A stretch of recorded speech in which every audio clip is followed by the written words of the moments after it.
Hello. Despite what I said a few weeks ago about the fluctuating temperature in autumn, it's actually remained pretty consistently in the 40s this week.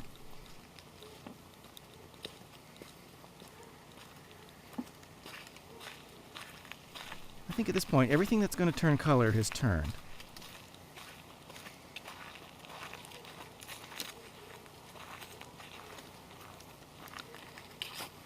That said, this maple, although it is red all year round, might turn a very bright shade of red a little later in the fall.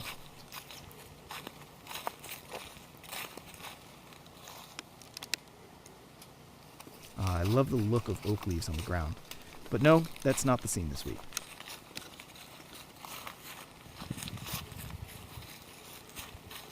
Okay, here. Once I zoom in, this scene with pine branches in front of the gold background reminds me of one of those Japanese golden screens. So I composed a very Japanese-sounding melody this week.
The instrument this week was a Shinobue size 6.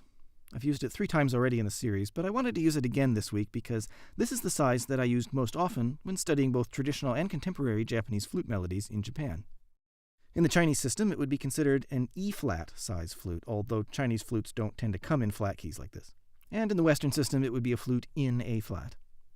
This melody moves between 3 different transpositions of a 5-note Japanese scale called the Miyakobushi scale.